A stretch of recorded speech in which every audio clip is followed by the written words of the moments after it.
chapter 4, okay? And from this point on now, we are moving along.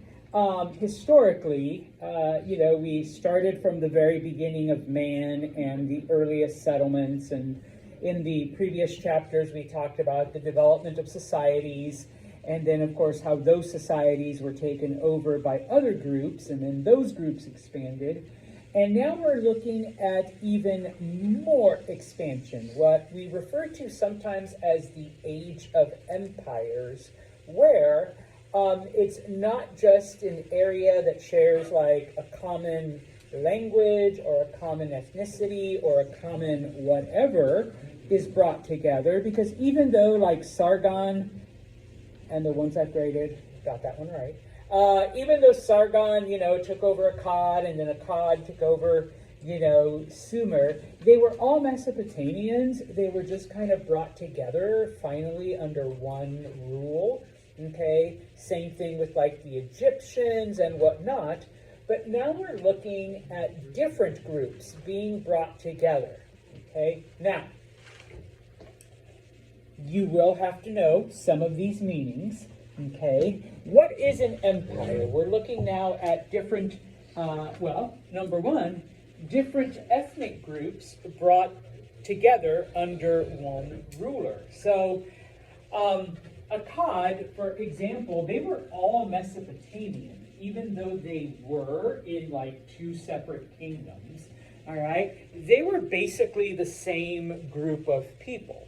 Okay, so it usually is not considered an empire, okay? But now we're entering an era where you have one nation, okay, conquering another, and they are a completely different people, okay? And they're being brought together, number one. Number two, and we've already seen this, okay, different states under one ruler, okay? But now we are seeing it, and yes, all right, Sargon conquers Sumer, okay, and now we have two states under the same ruler. But now we're going to be looking at, Emily Land and, Bethsville, not Beth, Emmasville, pretty shy, okay, all brought together under one person. So it's not just taking over another kingdom, but taking over several. And yes, I am a Star Wars nerd, so I had to put the Emperor, okay, for, this unification of empires, of bringing things together. Now,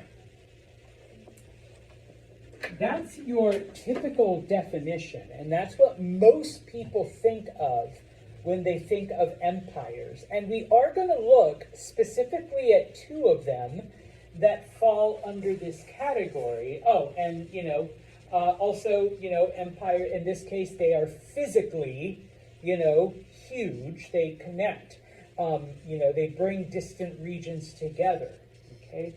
But there are other types of empires out there, okay? And we are going to look, number one, at language empires, okay? In a sense that maybe we have different boundaries, different borders, but there is one unifying language, okay, that, brings different areas together. We are going to look at one very specific trading empire where the actual nation, the actual kingdom is very small, but they make connections throughout the known world. They buy, they sell, and in this case, they end up regulating, okay, a lot of the commerce in the area. And then finally, we're going to look at one very specific religious empire, where, once again, the actual state is small, but their religious beliefs spread out into numerous areas where people begin to adopt their religion no matter what. Okay? So, on that happy note, Okay, we pick up where we left off in the previous chapters. Okay, and the world once again experiences another worldwide drought. All right, we're going, we're looking at climate change and different climate patterns, and after those central, after the first worldwide drought, we were looking at those Central Asian tribes, moved in. You had the Hittites, you had the Hyksos, you had the Amorites, you had the Aryans. They mix with the locals. They create new kingdoms, new peoples, new states. Now you have another drought about 1,000 years later, and the pattern repeats itself. Okay, and that's why I just wrote it all in one sentence. Those hordes that are still in Asia, like they didn't all leave, okay, they begin to migrate south. Okay, they take over these weakened kingdoms. Okay, because lack of water, not enough food. Okay, not enough food. People begin to starve. People begin to die of thirst. Animals, all of this other stuff. Okay, and so they begin to move farther south. Okay, what happens? Okay, well, number one, despite their conquest, despite their expansion during the New Kingdom, okay, Egypt weakens. Okay. They're still around. They don't get conquered like they did last time. Their strategy worked of conquering all kinds of land, being aggressive, okay? But they do end up much smaller and much weaker, okay? The Hittites are completely wiped out, all right? They're wiped out by these other Asian tribes that come in. And the Mycenaeans, which were like the closest thing that we had to a unified Greek culture, okay? They're gone too. All right, they're wiped out, and so now the Greek city-states are basically on their own. All right, now, this drought is so prevalent, okay, that these marauders in areas that they don't, okay, take over, because once again, remember historically they would come in, they would pillage, plunder, take what they needed, and then leave. Okay, yeah, you know that. All right, and then they would go with it, okay? In this case, because these kingdoms are well established and their trade is well established, they just disrupt the trade routes. Like they don't literally need to go into the cities, into the actual borders to take care, to take what they need. They can just disrupt trade, okay? Different from the migrations of 1,000 years before, there is a tribe known as the Chao.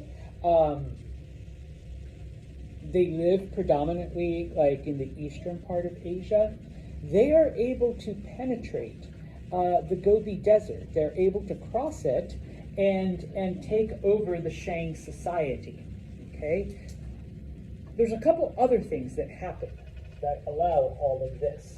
But you knew maps were coming, okay? And so, yes, we see different groups coming in. Egypt is weakened. The Hittites collapse. They're invaded by different groups. We'll talk about, some of these in a minute. The Aryan kingdoms are taken over, and there's like a new group of Aryans that move into this area. Modern day Iran, and I think I mentioned it before, Iran literally means land of the Aryans, okay? And then of course, the Chao are able to cross the Gobi Desert and invade the Shang in eastern China, okay? So what are some of the things that allow this? Now, I apologize because I didn't want to put camels in their own slide, but they're not technology, okay? But we do have new technology. And number one, okay, the domestication of the camel, all right? Now, okay, so what? It's like a funny looking horse, all right? Thank you, okay? And how, all right, goes forever without water. How does this come in handy during a drought? The water then. Yes. Okay. So in a land that is suffering from a lack of water, the camel becomes like super important. And so in this case, this allows people to migrate from one place to another, but it also allows these tribes to cross through areas. I promise I'll come back around, including the Gobi Desert. Okay, it allows them to cross these areas, pretty easily. And so they're able to take what they need. They're able to conquer these different areas. All right. Now we get to technology. Number one, some of these areas are taken over via water routes. Okay. We see the invention of sails that can actually harness the wind. Because up until this point in time, number one, you basically have rafts, and eventually they do become hulled vessels, but they basically follow whatever current they're on. Okay, the river's going a certain way, then you just let the river carry you. You steer a little bit, and you figure out, hey, if I put something up here, the wind can kind of turn us a certain way. But we finally, humans finally realize that, hey, we don't have to be totally dependent on the currents. We can focus more on harnessing wind. And of course, they learn how to reinforce the hulls so that they're not, weakened by the water, because, eventually wood soaks in. But also, it rots. So the boats don't last very long, but also, against dangers like rocks and, other things that could damage it. And so because of this, number one, like I said, humans are able now to navigate different bodies of water, but also they are able to carry more cargo. And while this does help with trade, it's also a very tempting target for, these tribes, all right? So that's something else that they begin to do, all right? But probably the most important thing, and this is like the first upgrade we see in about, 7,000 years, okay? Bronze is replaced by iron, okay? Yes, and so this is now the beginning, this is now the end of the Bronze Age and the beginning of the Iron Age. Humans discover iron, and they're able to get it to melt, and they are able to number one, make stronger weapons. All right, so armies that are equipped with iron swords, they just shatter anything bronze. Okay, in a fight. Number one. But probably the most important thing, and this allows other societies to grow, and this is why certain areas like Egypt don't completely collapse, is because with iron tools, especially the iron plow, now you are able to farm in areas that are not near a river, okay? Because you can bring water in, and, where the soil was once too hard, too harsh, and bronze tools would break, iron tools don't. And so now we begin to see different societies forming in other areas, not just around the Tigris and the Euphrates and the Nile and the Indus and whatnot. Okay? And so, the first of these empires that we're going to look at is the Assyrians. Not Syrians, but Assyrians. Okay? And they basically, I can't believe I didn't write it on the slide, they sweep into Mesopotamia. Okay? And they take over the Amorites. Okay? Or the Babylonians, if you want to call them that. Okay? Now, their military comes in first, all right, and just overwhelms, okay? Because, number one, they have iron swords. So their swords, they get into a sword fight with the Amorites who only have bronze weapons, completely shatters their swords, completely destroys them. Okay? But they've also realized that if you put pieces of iron, on you in certain vital areas, okay, it will,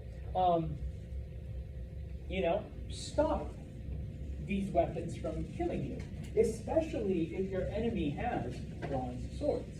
Okay? So, boom, bounces right off. Okay?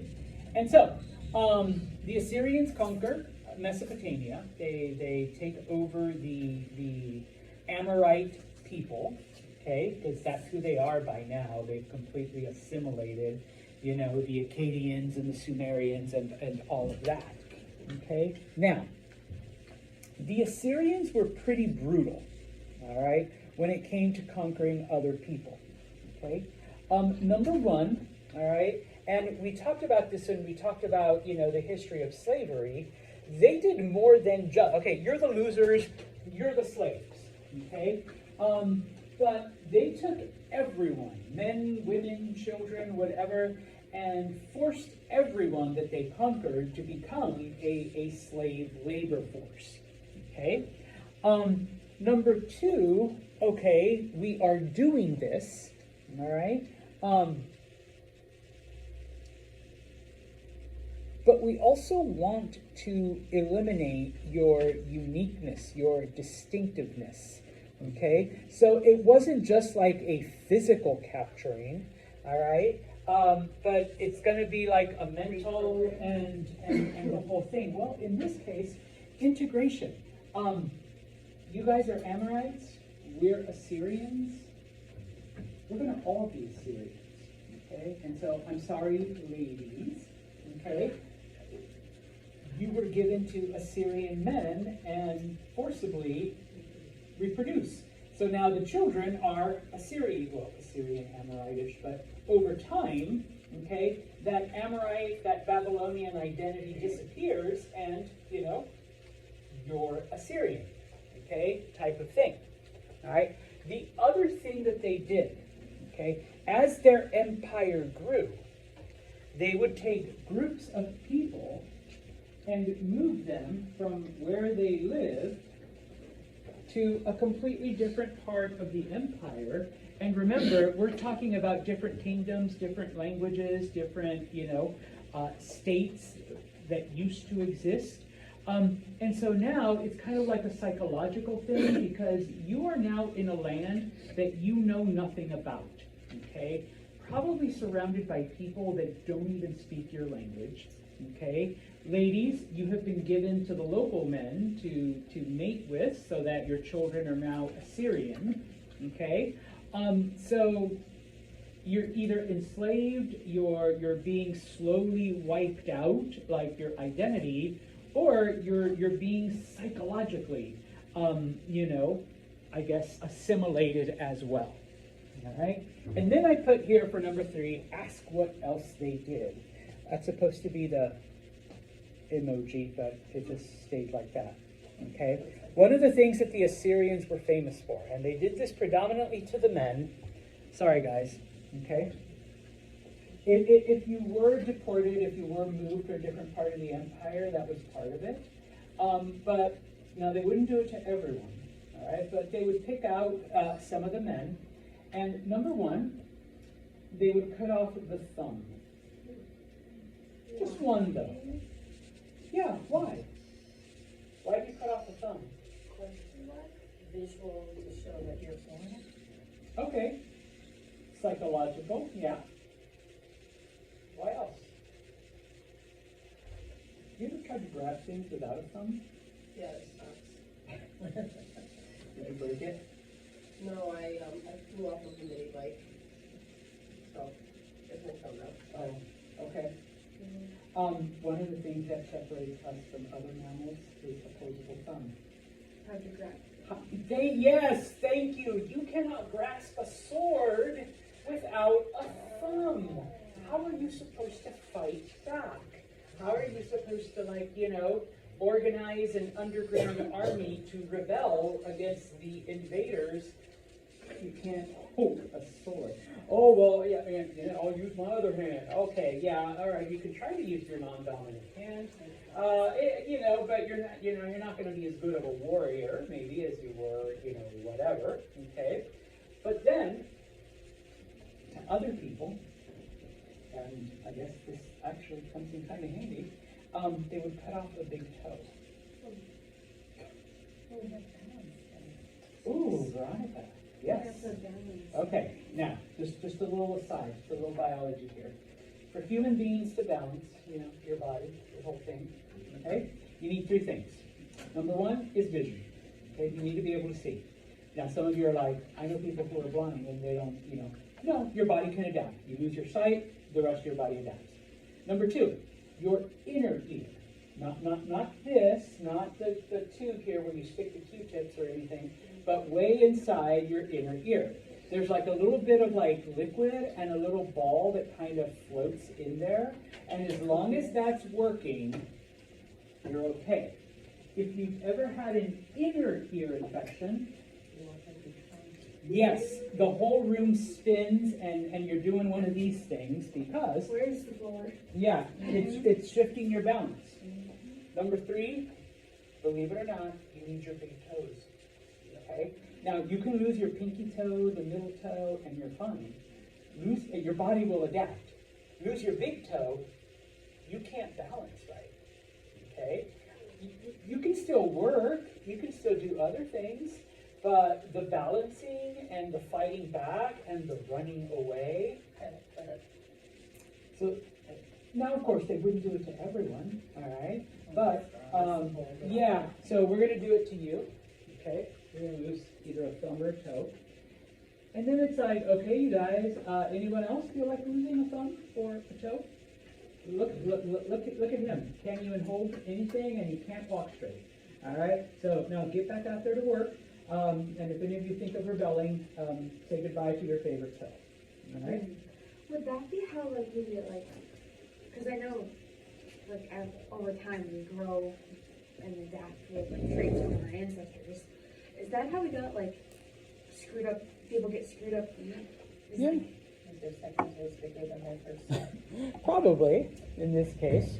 Okay? So, the Assyrians practiced, all kinds of, like, psychological stuff on you, too. All right? They were especially cruel. All right? Yeah, I like studying them, but anyways. And so, in this case, then, as a slave, all right, you would be building, and that's the thing, is that they built a pretty intricate society, but it was all done on the backs of slaves, okay, and always under the force of, we're gonna, like, torture you, we're gonna mutilate you, we're gonna do all of this, okay? Now, of course, their empire expanded through conquest. All right. So, every people that they encountered, this was their fate. Okay. And little by little, the different people that they conquered were integrated into the larger society. Now, and once again, I'm sorry, ladies, okay? Once, you were forcibly, by Assyrians, you have Assyrian children, and your children are now Assyrian. Okay, well, now you're Assyrian, so now we're going to have to conquer this group over here. We're going to have to keep conquering and expanding and growing, and bringing in a new slave labor, okay? So it was, constant warfare, all right, as far as the Assyrians were concerned, okay? Now, looking at Assyrian culture, okay? Because once again, there was us, and there was you guys, okay? And so they divided, okay, the area into two, all right? There is the OG Assyrians, all right? Then they called this the land of Ashur, okay? Ashur was one of their gods. He was the chief of their gods. They were polytheistic, okay? And this is where the true Assyrians lived, the original Assyrians. This was the area that they originally conquered, okay? two of the most important cities there. Number one of the cities was called Asher. That's one of the ones where, you had most of the worship, you had the temples. It was a religious center. Their capital was the city of Nineveh, all right? It was located in northern Mesopotamia, all right, away from Babylon or any of the other Mesopotamian cities. And this is where the Assyrians, like I said, this is where they established themselves. And then from there, they conquered and expanded and brought more people in. Okay? The rest was no, and we don't have the actual Assyrian word, okay? But it translates into English as land under the yoke of Asher. Basically, there's us, the good ones, the real Assyrians, and then there's all you guys, the ones that we conquered, the slaves, the ones that were cutting toes and thumbs and other body parts, and we're moving around and we're using your labor, okay? These were all of the conquered people. They paid tribute, so not only did they have to give, money to the state, but they were also used as a slave force to build, to do all of the stuff. And then, of course, once again, your children, little by little, were absorbed into Assyrian society. So later on, you still had this division, kind of like we're the original Assyrians and you guys are the assimilated Assyrians, you do have non-Assyrian blood in you, but you also are part Assyrian. Okay? Now, the purple is Asher, the land of Asher. Okay? It looks like a little crescent. Yeah. It's their own little version of the crescent. All right? That's where their mainland was when the original, tribes came in. This is where they conquered, and then that's where they settled. And then from there, they expanded over time, so that by the 680s, okay, everything that you see, they had expanded pretty big, and yes, basically in that crescent shape, okay, because that was the most profitable land. That was pretty valuable territory. And yeah, they eventually conquered and took over Egypt, all right, which the Egyptians thought wasn't going to happen to them, but it did, all right. Now, part of the forced labor included military service, okay, because you cannot have an empire based on conquest and expansion without growing your military, all right? Now, part of that, of course, was we have taken you over. You can either be a slave or join the army, fight for us, especially you guys can be the defeated warriors, all right? You guys lost the war, and remember, traditionally, the ones who lose are the slaves, okay? You can either be a slave or pledge your loyalty to us. You're already pretty good soldiers. I mean, you were able to survive our attack. Now, we'll give you iron weapons, we'll give you, iron armor, and you can fight for us, okay? Oh, and we'll give you way more than you ever had before, but if you do rebel, we still have your family, and we can still cut off their thumbs and toes, and we can cut off something off of you too, Javier. All right, yeah, maybe both thumbs, who knows, okay? So they still had that control. Now,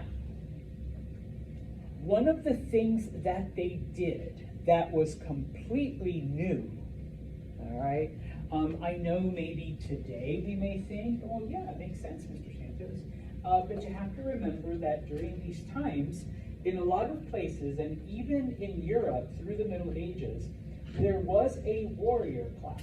Only certain people were allowed to fight.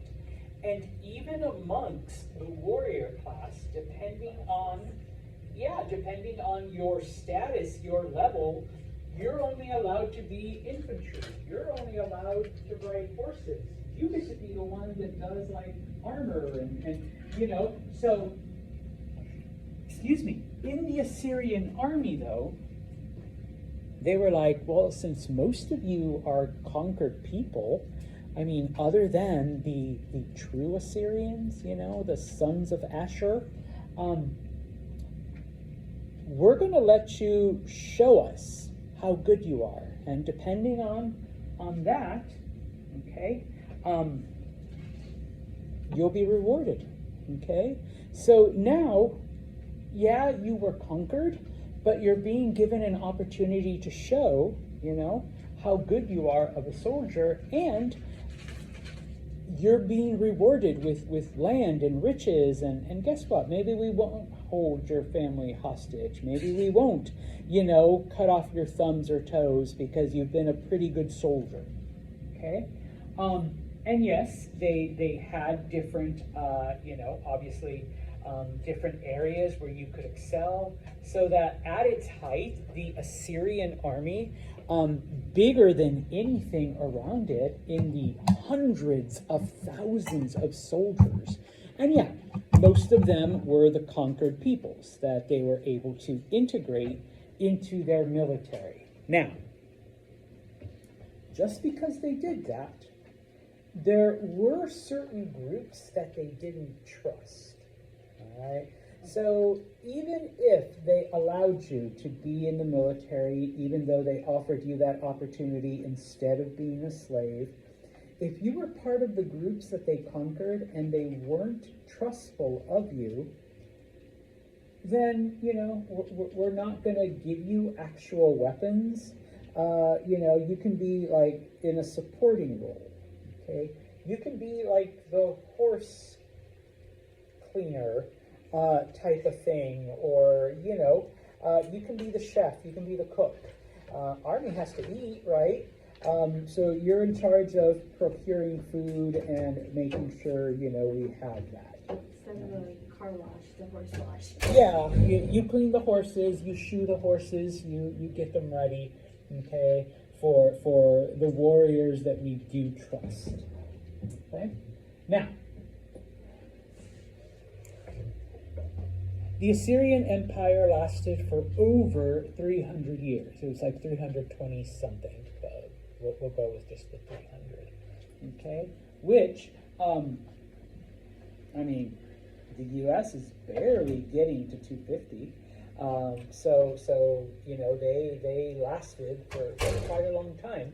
And in that time, yes, they assimilated millions upon millions upon millions of people. They moved them from one area to another. Their 300 plus year existence was constantly warfare. Okay? Now, according to the god Asher, the Assyrians were commanded to conquer everything from the land of Asher to the ocean. Hold on. So, you start in the purple area, and they kept going until they hit water. And then they kept going until they conquered an island. And they're like, well, what do we do now? Oh, wait, but we haven't conquered all of the land that's next to the ocean. So then they kept expanding along those areas. But yes, okay, that was their quote-unquote mission, all right? So during those 300 years of existence, they conquered, everything until they hit water, all right? Now, yes, they had to maintain an empire that was built on brutality. And they felt that the only way to do that was to keep up that brutality. All right? And so, one of the things, and as I mentioned before, they were also pretty good and they understood psychological warfare. And so when it came to maintaining control, okay, number one, when they entered a new area, and they actually did destroy the city of Babylon, they would destroy cities and then, in some areas they would rebuild them, but with their architecture. Okay, so, you forget what was here before and look at our stuff. Okay, so that, you know that we're in charge now. This is our society now. This, you can forget about those Amorites and Babylonians or whatever you want to call them, because we've destroyed their city. But, we have rebuilt certain areas so that you're reminded of us. Okay? They would send out propaganda.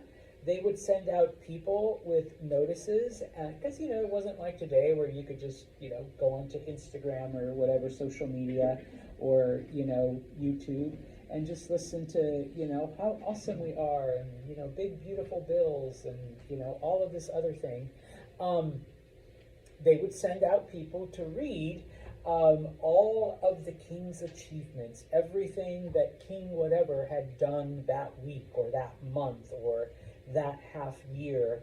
And yes, you would be forced to stand in the town square and listen to this royal reader tell you everything awesome that the empire was doing, all right, and how they had conquered more land.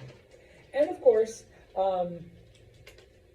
if you ever forget what we can do to you, okay, I put their images, and don't think of it so much like today, let's show you pictures of like all the destruction, because they didn't have pictures, although they could put up drawings. But they would, maybe execute one or two random people, we're still cutting off thumbs and toes, all right? Remember, we can still do that, and we're still willing to. If you do, want to rebel, if you do want to, rise up and try to overthrow us, all right?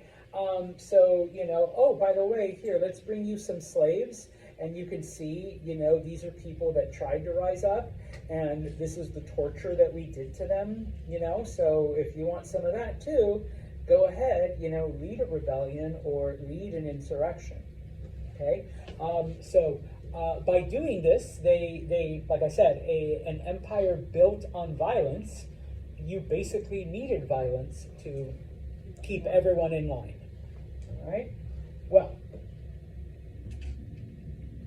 okay, two more. I thought there was only one more. But now, there was a social hierarchy. There was, social classes that we understood.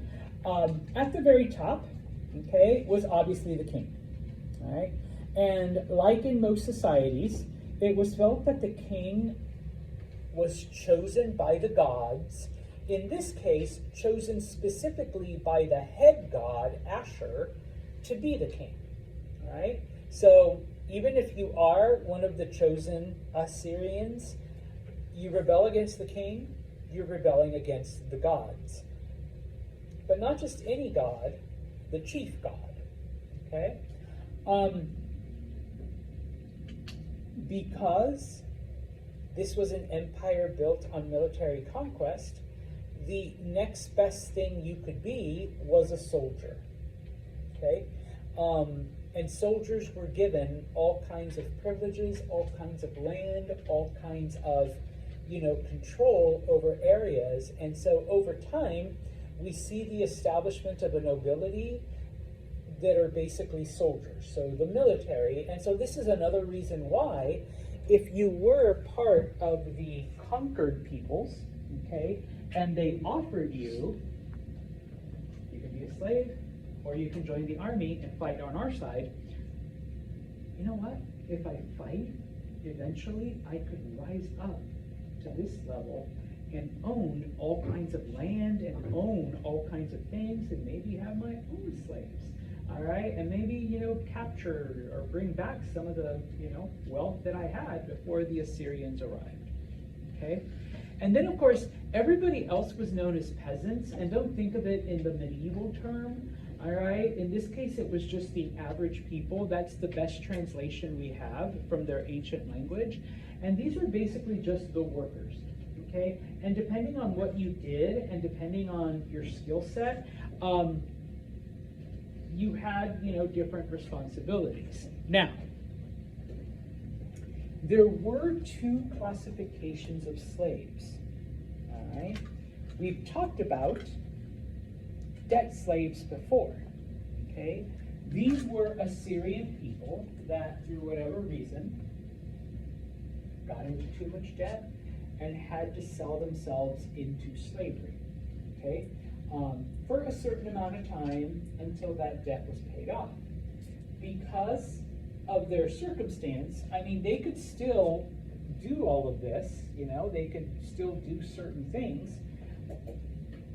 but until my debt to Veronica is paid off, then I have to provide free labor, okay? And then, of course, you had these slaves. These are the ones that, we're cutting off their thumbs, we're cutting off their toes, we're doing all of that psychological thing. We're taking you from Egypt and moving you to the border of Iran so that, you're in a completely different place and psychologically, you're submitting to us. Oh, and we're taking your women and forcing them to have Assyrian babies, okay? They're the ones that did all the manual labor. They had no rights unless they decided to be a part of the military, guys, all right? And the thing is, though, is that you were responsible for your own stuff. So you were given a very small plot of land so that you could grow your own food. I'm not going to feed you, all right? I'm only responsible for you working and, your thumbs and toes.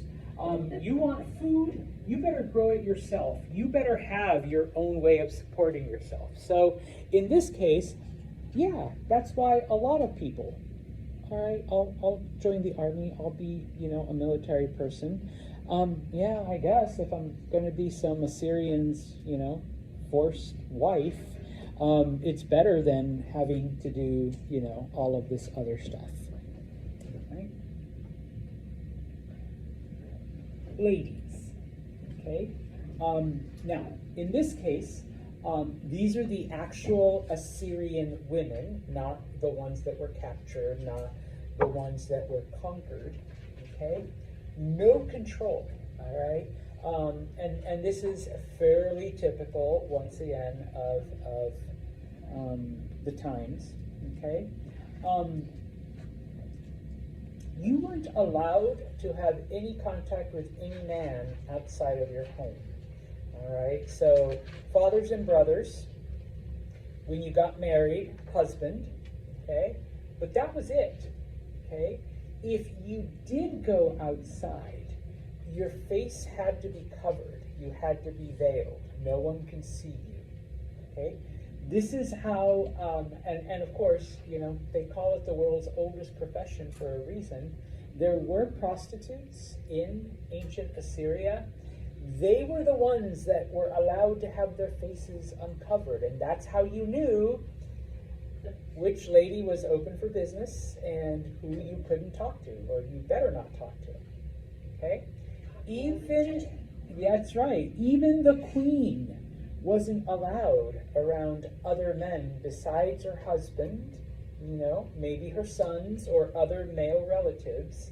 Only other women could attend to the queen, or, and this is one of the first instances that we see it mentioned, eunuchs, okay?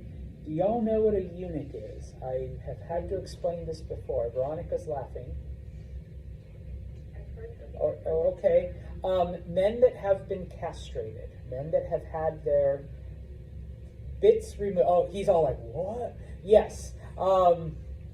It was felt that they were apparently taking away a man's sexual abilities and desires was felt that it made them more trustworthy, especially around women. But usually they were also, when we talk about China, or later Chinese kingdoms, eunuchs were in charge of a lot of governmental things. It felt that it cut down on corruption, which I don't see how, removing that makes you less corrupt.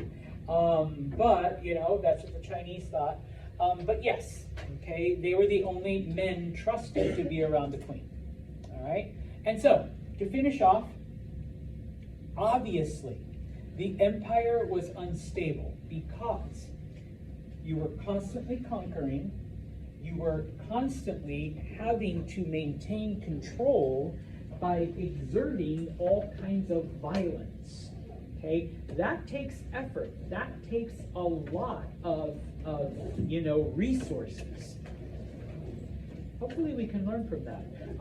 That, sending in the military, threatening people, trying to keep them down does in fact take a lot of work. And so, after about 300 and something years, the empire falls into civil war. This allows a new group of people, a tribe known as the Chaldeans, to move in and conquer Assyria. Now, some people refer to them as the New Babylonians, because guess which city they rebuild? Babylon, yes, after the Assyrians had destroyed it. Okay? But they are the Chaldeans. They're taken over by that group. All right? Okay, then. We will talk about